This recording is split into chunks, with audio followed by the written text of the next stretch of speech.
Hello students, आज हम chemistry का 12th का चैप्टर 1 पढ़ने वाले हैं, जिसमें हम पढ़ेंगे सॉलिड स्टेट के बारे में। सॉलिड से आप क्या समझते हैं? सॉलिड मतलब कोई भी चीज क्या होती है, हार्ड होती है, टफ होती है, कुछ उसका प्रॉपर शेप होता है, दैट इज कॉल्ड सॉलिड। अच्छा, सॉलिड की स्टडी क्यों की जाती है? आपने देखा होगा कि बहुत सारे ऐसे मैटर्स होते हैं। अगर आप कोई भी लाइक आप इनोवेशन करते हो, स्पेस में कोई भी चीजें भेजते हो, तो वहां पे क्या होता है, या कोई भी इक्विपमेंट भेजते हो स्पेस में। मान लीजिए कैमरा का ही एक एग्जांपल ले लें हम। अगर हम कैमरा भी भेजते हैं तो उसको एक प्रोटेक्शन करने के लिए हार्ड कोट कुछ चाहिए होगा। तो इसी और वो उस एनवायरनमेंट में, क्योंकि ये तो हमारा एनवायरनमेंट है, हमें पता है एडवर्स कंडीशन में कैसे चीजें रहती हैं, लेकिन वहां का एनवायरनमेंट हमें नहीं पता। वहां एयर नहीं है, वहां किस टाइप का टेम्परेचर है, क्या टेक्सचर है, ये हमें कुछ भी नहीं पता है। तो इस कारण हम ऐसी मतलब सॉलिड हुआ, लिक्विड हुआ या गैस हुआ, जनरली सॉलिड की स्टडी हम इसलिए ही करते हैं ताकि जो साइंस इनोवेशन या सोसाइटी में बायोडिग्रेडेबल या फिर जो इनोवेशन हो रहे हैं, स्पेस में चीजें भेजी जा रही हैं, वहां पे इक्विपमेंट सेफली कितने अच्छे से पहुंच जाते हैं, कैमरे वगैरह, तो उनको कवर करने के लिए हम सॉलिड की स्टडी करते हैं। ठीक है, सॉलिड कैसा होता है? जैसे कि मैंने बताया आपको, हार्ड होता है। ठीक है, मान लीजिए ये सॉलिड कोई आप एक ही क्यूब ले लेते हैं। ठीक है, ये क्यूब है आपका, इस तरीके से। तो इसका क्या होता है, कुछ डेफिनेट शेप रहेगा, कुछ मास रहेगा, ये कुछ एक स्पेस कवर करेगा। लिक्विड क्या होते हैं? लिक्विड हुआ या फिर गैसेस हुई। ठीक है, ये जो होते हैं ये क्या होते हैं? ये फ्लूइड होते हैं, मतलब ये हमेशा क्या करते हैं, फ्लो करते हैं। लेकिन सॉलिड जो हमेशा रहते हैं वो कैसे होते हैं? वो एक ही स्टेट में रहते हैं, स्टेट इनकी सेम रहती है, सॉरी स्टेट सेम नहीं रहती है, शेप सेम रहता है इनका, स्पेस रहता है, स्पेस कवर करते हैं, मास होता है इनका, ये सॉलिड कहलाते हैं। ठीक है, अब सॉलिड का आगे हम पढ़ेंगे, सॉलिड के बारे में और डीपली पढ़ेंगे। आपने पहले भी पढ़ चुके होंगे एक टाइप, मतलब सॉलिड में किस टाइप की फोर्सेस या स्पेस, किस टाइप की क्वालिटी या कैरेक्टरिस्टिक्स पाई जाती हैं, उसके बारे में हम पढ़ते हैं। अब इसमें दो इंपॉर्टेंट चीज होती है। सबसे पहला होता है इंटर मॉलिक्यूलर फोर्स, और सेकेंड इंपॉर्टेंट चीज होती है इंटर मॉलिक्यूलर स्पेस। ये दो चीजों से मिलकर ही आपका सॉलिड हुआ, लिक्विड हुआ, मतलब ये जो है मेन फिनोमेना है, दोनों मेन बेस है सॉलिड, लिक्विड और गैस के। ये आप इसको मॉलिक्यूलर जो वर्ड मैंने यूज किया है, इसकी जगह आप इसको एटम्स भी बोल सकते हो और आयंस भी बोल सकते हो। ठीक है, मतलब इंटर एटॉमिक फोर्स बोल सकते हो, इंटर आयोनिक फोर्स बोल सकते हो, इंटर मॉलिक्यूलर स्पेस बोल सकते हो, इंटर एटॉमिक स्पेस बोल सकते हो, इंटर एटॉमिक आयनिक स्पेस भी बोल सकते हो। ठीक है, इंटर का मतलब होता है बीच में। ठीक है, मॉलिक्यूलर मतलब मॉलिक्यूल से बना हुआ अगर कोई सॉलिड होगा तो मॉलिक्यूलर, एटम से मिलके कोई अगर सॉलिड बनेगा तो एटॉमिक, और आयन से मिलके कोई अगर सॉलिड बनेगा तो एटॉमिक। अब यहाँ पे क्या कैसे बनता है, छोटे छोटे हम मान लीजिए मॉलिक्यूल्स लेते हैं। ठीक है, ये मॉलिक्यूल्स इस सॉलिड में लगे हुए हैं, ये आपके मॉलिक्यूल्स हो गए। ठीक है, इंटर का मतलब मैंने बताया बीच में, मतलब दो एटम्स के, दो मॉलिक्यूल्स के या दो आयंस के बीच का जो फोर्स रहेगी, ये जो फोर्स मैंने वर्ड यूज किया है, मतलब इन आइटम्स के फोर्स में, मतलब जो आइटम्स और या मॉलिक्यूल्स के बीच का जो फोर्स रहेगा वो सॉलिड में हमेशा क्या रहेगा, हाई रहेगा। एंड स्पेस की बात करें तो स्पेस आप देख रहे हो बिल्कुल नील के बराबर रहता है इसमें, मतलब रहता ही नहीं है। इसीलिए इंटर एटॉमिक स्पेस यहाँ पे क्या रहेगा, जीरो रहेगा। Inter molecular force high, inter molecular space zero, तो इसीलिए ये सॉलिड कहलाते हैं। प्लस इसमें क्या होता है, इनका जो आप कहोगे कि मेल्टिंग पॉइंट जो होता है और बॉइलिंग पॉइंट, वो कैसा होता है, लो होता है। मेल्ट मतलब जब आप क्या करोगे, टेम्परेचर लो कर दोगे, थर्मल कंडीशन लो कर दोगे, तो धीरे धीरे क्या होंगे, पार्टिकल्स आपस में आने लगेंगे, पास आने लगेंगे और कोलैप्स होंगे और एक साथ एक सॉलिड का फॉर्मेशन कर लेते हैं। जैसे कि आपने देखा हुआ आइस कैसे बनता है, जब टेम्परेचर क्या होता है, बिल्कुल माइनस में आता है, तो आइस का फॉर्मेशन हो जाता है। तो ये सॉलिड इस तरीके से बनते हैं। एक और इम्पोर्टेंट चीज होती है, क्या होता है, जो आइटम्स होते हैं सॉलिड के वो क्या होते हैं, वो हमेशा फिक्स्ड पोजीशन में होते हैं। फिक्स्ड पोजीशन का मतलब आप बोल सकते हो कि मतलब ये यहाँ से मतलब अपनी पोजीशन नहीं चेंज करेंगे, लेकिन ये एक जगह से दूसरी जगह ऑसिलेट कर सकते हैं। ये हमेशा याद रखना है, सॉलिड की बहुत इंपॉर्टेंट चीज है, पॉइंट है कि इनकी जो पोजीशन होती है वो फिक्स्ड होती है, लेकिन ये ऑसिलेट कर सकते हैं। मतलब आपने पेंडुलम देखा होगा, उस तरीके से ये अपनी ऑसिलेट मतलब पोजीशन जो है थोड़ी सी चेंज कर सकते हैं। तो अभी हमने एग्जांपल से देखते हैं कार्बन नैनोट्यूब। अभी आज का एक नया इनोवेशन है, ये सॉलिड का ही फॉर्म है, जो कि कैसा पाया जाता है, इसका जो डायग्राम है अगर आप देखिए तो ये हेक्सागोनल होता है, मतलब इसकी 6 साइड्स होती हैं और ये सिलेंड्रिकल होता है। हमेशा कैसे फॉर्म में पाया जाता है, ये सिलेंड्रिकल फॉर्म में पाया जाता है और हेक्सागोनल जिसकी वो होती है। अब ये कार्बन नैनोट्यूब है क्या एक्चुअल में, ये एक सॉलिड है। जब सॉलिड की हमने स्टडी करी तो हमें पता चला कि मतलब सॉलिड्स कई तरीके के मिक्सचर से अगर हम अलग अलग टाइप से बनाना चाहें, मतलब उनका टेम्परेचर, प्रेशर, उनको बेयर करवाना चाहें, तो कैसा क्या मटेरियल यूज किया जाएगा। तो ये सॉलिड का एक नया फॉर्म आया कार्बन नैनोट्यूब। ये क्या होता है, ये टफर होता है, किससे, बहुत ज्यादा टफर होता है as compare to steel, and lighter होता है किससे, एल्यूमिनियम से। ये बहुत ज्यादा लाइटर होता है एल्यूमिनियम से, प्लस इसकी जो कंडक्टिव पावर होती है, कंडक्टिव पावर मतलब इलेक्ट्रिसिटी जो होती है, इलेक्ट्रिसिटी को कंडक्ट करना, वो बहुत ज्यादा होती है एज कंपेयर टू कॉपर। तो मतलब ये तीन एलिमेंट का मिक्सचर करके अगर हम देखें तो उन्हीं का एक सिंग, हमें स्टील के मतलब अगर हमें कोई टफर चीज चाहिए तो हम पहले स्टील यूज करते थे, हमें लाइटर चीज चाहिए होती थी केमिकल्स में या किसी भी कंपाउंड को बनाने में, प्रोडक्ट को बनाने में, मेटल को, तो हम एल्यूमिनियम का यूज करते थे। फिर कॉपर हमें कंडक्टिव पावर के लिए, जो तीन तीन हमें एलिमेंट का यूज करना पड़ता था, लेकिन अब now it is the combination of the same, मतलब तीन टाइप के मेटल्स का आप बोलो या डिफरेंट टाइप्स ऑफ मेटल का कॉम्बिनेशन एक ही हमें प्रोडक्ट या मेटल में मिल रहा है। तो ये it is the easiest way कि हम जब सॉलिड की स्टडी करें तो बायोडिग्रेडेबल या फिर स्पेस में या सोसाइटी में अच्छे प्रोडक्ट्स का यूज किया जाए और उसमें जो पॉल्यूशन है वो कम से कम किया जाए। अब इसके बाद हम पढ़ेंगे, अब हम पढ़ते हैं क्रिस्टलाइन सॉलिड और एमोर्फस सॉलिड।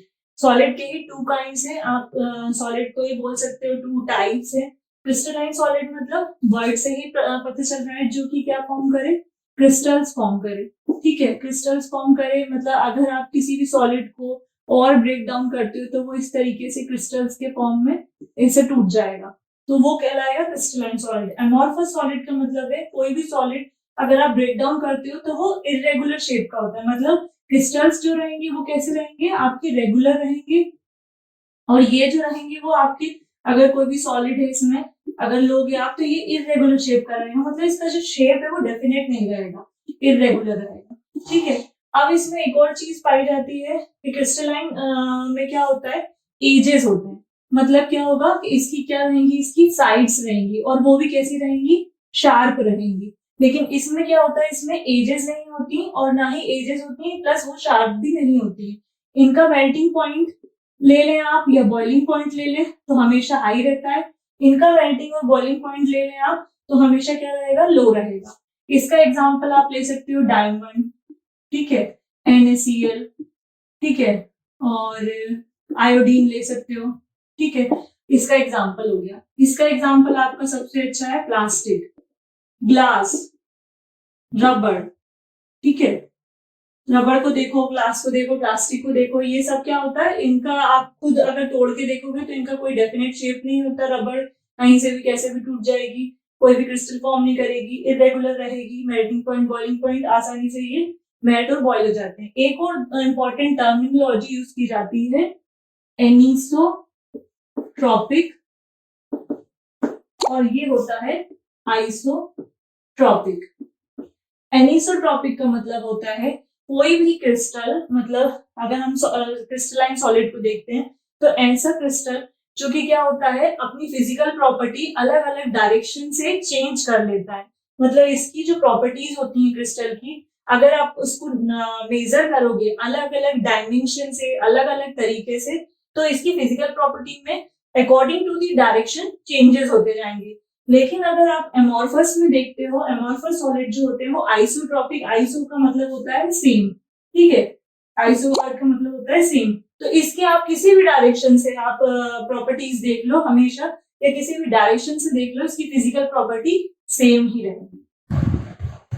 अब हम पढ़ेंगे classification on the basis of bonding, किसकी, सॉलिड की। सॉलिड को क्लासिफाई किया गया है on the basis of bonding, मतलब जो सॉलिड्स के बीच में जो बॉन्ड्स पाए जाते हैं, मतलब कौन सी बॉन्ड्स उनको पकड़ के रखते हैं, होल्ड करके रखते हैं, जिससे वो इतने सॉलिड फॉर्म में रहते हैं, इतने हार्ड फॉर्म में रहते हैं। पहला है ionic solid, second molecular solid, third covalent solid, fourth metallic solid.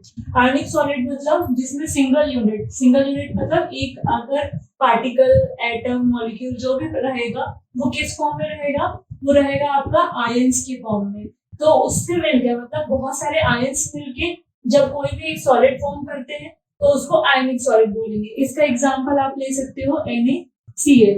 NaCl मतलब सॉल्ट, अपना जो डेली बेसिस पे अपन यूज करते हैं। जब आप NaCl को तोड़ते हो, ब्रेक डाउन करते हो हाई टेम्परेचर या उस पे, तो क्या होता है, ये आयंस के फॉर्म में टूट जाता है। Na positive, Cl negative, anion cation, सुना होगा आपने। तो ये आयंस जो फॉर्म करते हैं तो उनको हम आयनिक सॉलिड बोलते हैं, और आयन से मिलकर ही आयनिक सॉलिड बनते हैं।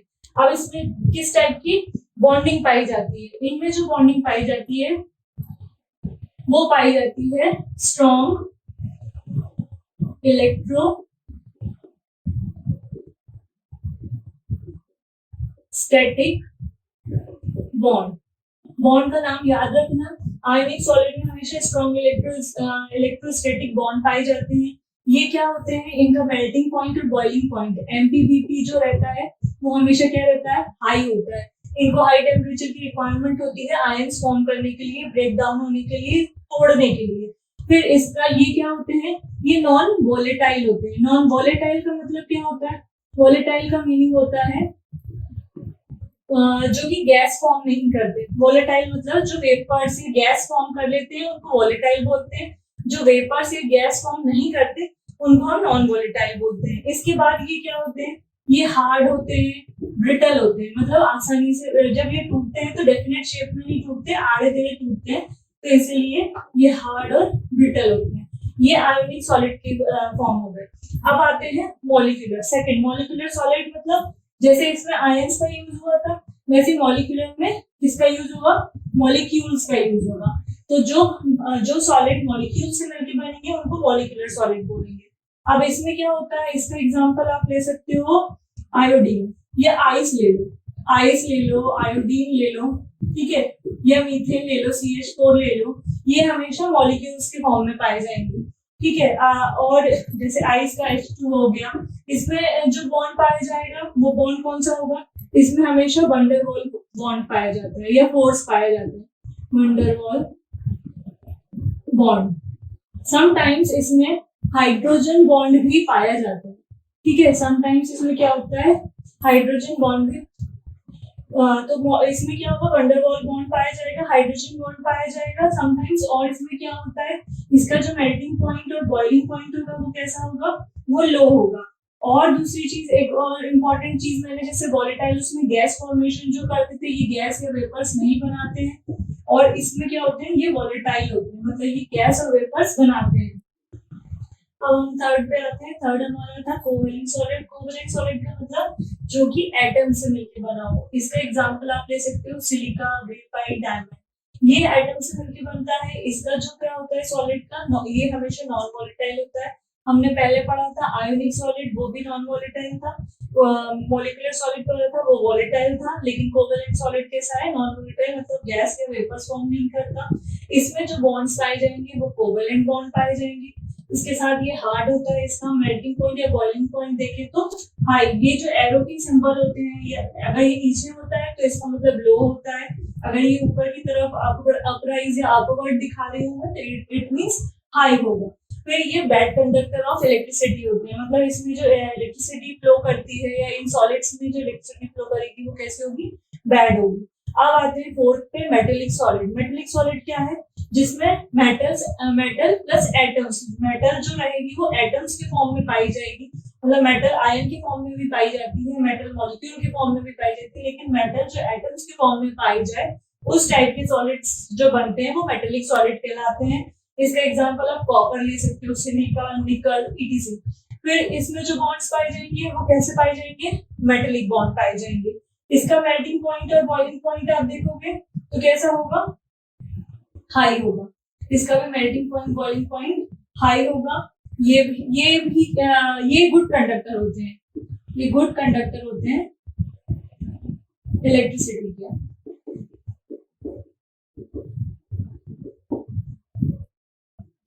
अब आगे देखते हैं आगे का टॉपिक, जैसे जो क्रिस्टल्स हमने पढ़े थे, क्रिस्टल्स कैसे बनते हैं। अब क्रिस्टल्स, कोई भी क्रिस्टल अगर बन रहा है तो वो एटम से, मॉलिक्यूल या आयन से मिलकर बनेगा। तो अगर हम इसको नॉर्मली स्ट्रक्चर देखते हैं, कोई भी मतलब क्रिस्टल हो, अभी मैंने क्यूब के फॉर्म में नहीं बनाया है, स्ट्रक्चर क्रिस्टल को कैसा भी हो सकता है।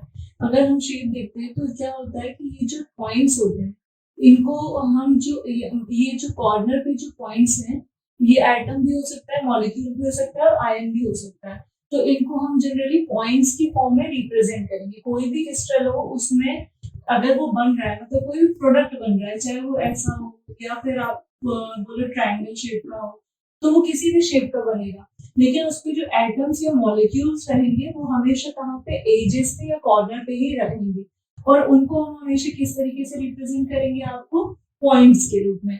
और इनको हम बोलते हैं लेटेस्ट पॉइंट।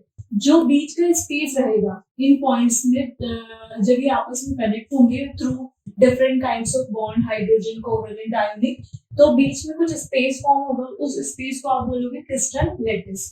अब आगे देखते हैं इसमें क्या होता है, कुछ टाइप्स भी बताए गए। जैसे कि अगर हम एक क्यूब का फॉर्म ले लेते हैं, तो क्यूब में आपने यहाँ पे इस तरीके से 8 हमने क्या कर दिए? पॉइंट्स बना दिए। तो ये क्या होगा आपकी? यहाँ पे क्या है आपकी? आयंस, पॉजिटिव भी हो सकता है, नेगेटिव भी हो सकता है। तो ये आपकी हो गई लेटेस्ट पॉइंट। अब इसमें क्या होगा? हो सकता है कभी कभी क्या होता है कि कुछ मेटल्स में क्या होते हैं कि कॉर्नर पे ही हमेशा आयंस नहीं पाए जाते, सेंटर में भी पाए जाते हैं। तो हम उसको सेंटर्ड यूनिट सेल बोलते हैं। यानी ये एक जो पूरा एक बॉक्स बनेगा, चार उसको पॉइंट्स को मिला के, और फिर वो अगर एक आइटम इसमें बीच में सेंटर में पाया जाएगा तो उसको सेंटर्ड यूनिट सेल बोलेंगे। अगर वो हर फेस पे पाया जाएगा, मतलब ये पूरा एक स्पेस है, हमने क्यूब के फॉर्म में बताया आपको, तो ये अब क्या हो गया? एक यहाँ हो गया, एक इसके फेस पे हो गया, एक इधर से हो गया, एक इधर से, एक आगे से, एक पीछे से, तो उसको हम फेस सेंटर्ड बोलेंगे, फेस सेंटर्ड सेल बोलेंगे। इसके लिए फॉर्मूला जनरली यूज किया जाता है 1/8 इंटू 8 बेसिकल्स टू 1 ही आता है।